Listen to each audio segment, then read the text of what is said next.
سلطنت عثمانیہ کی طرف ہم آتے ہیں. ان کی حکومت کا دارالحکومت تو استنبول بن گیا ہوا تھا، یا اس سے پہلے کچھ ایریاز میں تھا، اور ان کی حکومت تو پھر پھیلا کے یورپ میں اور پھر مسلم ممالک میں ایجپٹ اور سوڈان اور پھر یہ لیبیا، موراکو، تب ان کی حکومت آ گئی ہوئی تھی.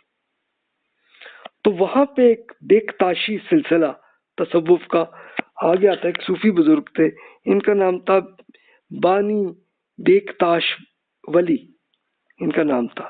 یہ 1271 میں فوت ہوئے ہیں. ان کے ہاں وہی وحدت الوجود کا جو تصور جو پچھلے لیکچر میں نے عرض کیا تھا، اس سے پہلے بھی کیا تھا، اور اسی طرح حروفی اور نقطوی تصورات کا مجموعہ، ان سب کو انہوں نے اکٹھا کر لیا تھا. وحدت الوجود کا میں آپ کو بس سمپلی وہی عرض کر دوں کہ یہ تصور تھا کہ جناب یہ کائنات کچھ بھی نہیں ہے، یہ خدا ہی ہے. تو وہی، اور پھر اس میں انہوں نے ایک طریقے بنے تھے کہ ہم یہ پورا کر لیں تو ہم خدا سے ڈائریکٹ کنیکشن ہو سکتی ہے ہماری. تو وہ آئیڈیا ان کے ہاں وہ آیا، تو پھر اس میں ایک تثلیث کا تصور بھی آ گیا تھا، جس کو ٹرائنیٹی، یہ خود کرسچنز میں تھا کہ جس میں یعنی تثلیث جسے ہم کہتے ہیں یا ٹرائنیٹی کہتے ہیں. تو کرسچنز کے یہاں یہ تصور تھا کہ جناب اللہ تعالیٰ اور پھر عیسیٰ علیہ السلام ہے اور وہ فرشتے جبریل علیہ السلام جن کا ان سے کنیکشن ہے، یہ تینوں مل کے تو یہ خدا بنتا ہے. تو یہی تصور اسی طرح کا خود اسی طرح سے بیکتاشی سلسلے کے اندر ہی آ گیا تھا کہ جناب یہ اللہ تعالیٰ، محمد صلی اللہ علیہ وسلم اور علی رضی اللہ عنہ، ان تینوں سے مل کر یہ خدا بنتا. تو ان کے یہاں یہ تصور ایسے آیا. پھر انہوں نے اپنی دعوت اور تبلیغ اپنے پروپیگنڈا سے جیسے انہوں نے کی، تو ترکی، البانیہ اور کوسوو، یہ کوسوو کا ہے، یہ آپ کو آذربائیجان کے پاس آپ کو ملے گا، اور البانیہ یورپ میں. تو وہاں پہ ان کی دعوت زیادہ پھیلی تھی. اور چنگ چری یہ کون لوگ تھے؟ یہ ایک ملٹری کا حصہ تھے، اور یہ سارے اصل میں آپ کو یاد ہوگا سلطنت عثمانیہ کی ہسٹری میں نے عرض کیا تھا کہ بادشاہ یہ کرتے تھے کہ ایک بچے کو اپنا بیٹا قرار دیتے تھے، اپنا غلام بنا کے لے لیتے تھے، اور خود ان کے پیرنٹس اپنے بچوں کو دے دیتے تھے. اور ہوتا یہ تھا کہ اب بڑی عقیدت اور محبت کے ساتھ خود بادشاہ کے ساتھ رہتی تھی. اور پھر یہ ہوتا تھا کہ جب وہ جوان ہوتے تھے، اپن کی ایجوکیشن چلتی تھی، پروموشن ہوتے ہوتے وہ ملٹری کے بہت اچھی پوزیشن میں آتے تھے، اور یہ بادشاہ کی ڈائریکٹ رپورٹ کرتے تھے، یعنی گورنرز پہ نہیں کرتے تھے. تو اصل میں بادشاہوں نے یہ ایجاد صرف اس لیے کیا تھا کہ جناب ان کا کنٹرول رہے، گورنرز انڈیپینڈنٹ نہ بنے. تو اس لیے یہ چنگچری ان کی جو افواج تھی وہ ملٹری تھی. لیکن at the end of result کچھ عرصے بعد یہ ہوا تھا کہ خود چنگچری کے جو اچھی پوزیشن میں آتے تھے ان کی طاقت زیادہ آ جاتی تھی اور بادشاہ کو کم کر لیتے تھے. تو یہ ایک ہسٹری میں رہا تھا. تو یہ بہرحال چنگچری میں جو کرسچن مریدین ہیں ان پہ ہم تو بیکتاشی سلسلے کی بات کر رہے تھے، تو وہ زیادہ مرید ہوئے تھے ان کے. انہوں نے تقیہ خانقاہیں یہ بنائی تھی. تقیہ کیا تھا کہ ان کی زبان میں خانقاہ کو تقیہ کہتے ہیں. اب خانقاہ کیا ہے؟ خانقاہ کہ آپ نے ابھی بھی دیکھ سکتے ہیں پاکستان انڈیا کے ایریا میں کہ یہ خانقاہیں ابھی بھی بنی ہوئی ہیں کہ جس میں ایک صوفی بزرگ جو ہے ان کی ایک باقاعدہ بلڈنگ، ایک پورا باغ اور سب کچھ بن جاتا تھا، اور لوگ ان کے مرید وہاں آ کے رہتے تھے اور ان سے سیکھتے ہوتے تھے. پھر سیکھتے سیکھتے جس کو وہ پروموشن دینا چاہے تو ہوتے ہوتے ہاں بھی تم بھی اب پیر بن سکتے ہو، جاؤ تم فلاں ایریا میں جاؤ اور تم جا کے وہاں پہ خانقاہ بنا لو. تو وہ بناتے تھے، اور اس طرح سے صوفی سلسلے ایسے بنتے رہے. اب ینگچری افواج تو اتنی مضبوط ہو گئی ہوئی تھی کہ انہوں نے وزیر اعظم کپرولو محمد پاشا جو وزیر اعظم تھے 1656 to 1661 میں، انہوں نے کریک ڈاؤن کیا تھا چنگچری افواج کو ختم کرنے کی. تو انہی یہ جو چنگچری افواج کے اندر جو لوگ بھی بیکتاشی سلسلے کے حصے تھے تو وہ بھی فوت ہوئے ہوں گے، تو یہ بھی کم ہوئی ہوگی تعداد۔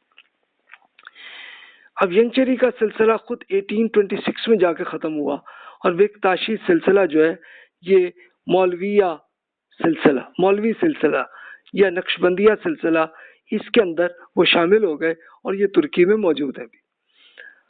تو کونیا ایک مین شہر ہے ترکی کا، تو وہاں پہ لوگ بڑی عقیدت کے ساتھ، یہ مولوی صاحب آپ کو یاد ہوگا کہ یہ بہت بڑے صوفی اسکالر تھے، ان کا مزار ہے، تو وہاں پہ بڑی عقیدت سے ترکی لوگ جو ہیں وہ آتے ہوتے ہیں وہاں۔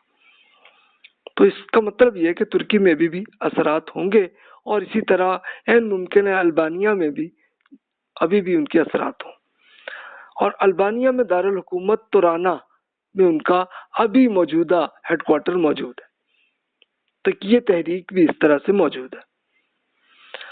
اچھا، ایک اور تحریک کی اب ہم بات کرتے ہیں، شباتائی زیوی تحریک، یہ یہودیوں سے آئی تھی۔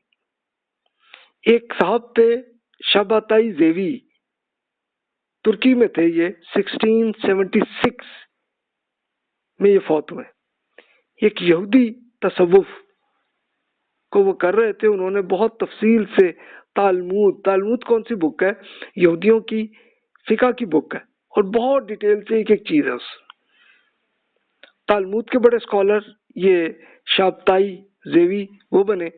پھر قبالہ تصوف، یہ تصوف کیا ہے؟ اس کو قبالہ کہتے ہیں، یہ یہودیوں کے اندر جو تصوف کا طریقہ ہے تو وہ اس کو قبالہ کہتے ہیں، تو اس کے بڑے ماہر بنے۔ اچھا، پھر شباتائی زیوی صاحب نے یہ کہ اعلان کیا کہ جناب یہ جس مسیح کی امید آپ کر رہے ہیں وہ میں ہوں، یہ انہوں نے 1648 میں یہ دعویٰ کیا تھا، اور انہوں نے یہودیوں کے اندر یہ کر دیا کہ بس جناب اب میں مسیح ہوں، اور آپ کو اجازت ہے کہ تورات آپ کے لیے منسوخ ہو گئی ہے، ختم، اب جناب آپ جیسے دل چاہے آپ رہ سکتے ہیں، تورات کے جو احکامات ہیں آپ پہ لازمی نہیں ہیں۔ اچھا، وہ ترکی میں تو ان کی دعوت اتنی نہیں پھیلی، لیکن فلسطین میں اور غزہ بھی کہاں ہے؟ یہ آج کل اسرائیل میں ہے، اور فلسطین کا زیادہ تر حصہ وہ بھی اسرائیل میں ہے، تو ان کی کامیاب دعوت چلی تھی، اور ان کے اصل میں یہ مین لیڈر جو ہے ناتھن آف غزہ انہیں کہا جاتا ہے، 1680 میں وہ فوت ہوئے، تو یہ ایک مین لیڈر بنے اور بڑے اسکالر تھے۔ تو انہوں کی دعوت یہودیوں میں بہت پھیلی، لیکن دلچسپ بات ہوئی کہ اس کے بعد انہوں نے قبول اسلام کر لیا تھا، اور یہ شباتائی فرقہ جو ہے یہ موجود ہے یہودیوں کے اندر بھی، اور بہت سے ہیں کہ جو مسلمان ہو چکے۔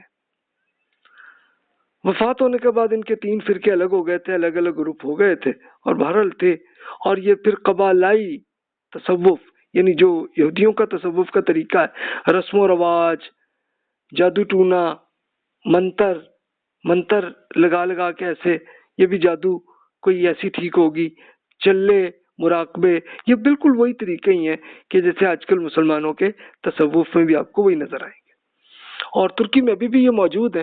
مصطفیٰ کمال جو ملٹری کے ہیڈ تھے تو ان کو حکومت مل گئی تھی 1923 میں، اور 1938 تک ان کی حکومت رہی ہے۔ انہوں نے غیر معمولی پذیرائی انہوں نے کی تھی یہ جو شباتائی زیوی فرقہ ہے یہودیوں کا اس پہ، اور یہ آج بھی موجود ہے، اور یہ بیکتاشی سلسلہ یہ بھی موجود ہے، تو البانیہ میں بھی ہے، ترکی میں بھی ہے۔ تو یہ اب دیکھیے کہ یہ اس طرح سے یہ تحریکیں چلتی رہی ہیں۔ اچھا، شمالی افریقہ پہ ہم اب آ جاتے ہیں، وہاں کی اور انڈونیشیا کی بھی ہم مہدوی تحریکیں جنہوں نے مہدی یا مسیح ہونے کا دعویٰ کیا۔ اب یہ جیسے ابن تومرت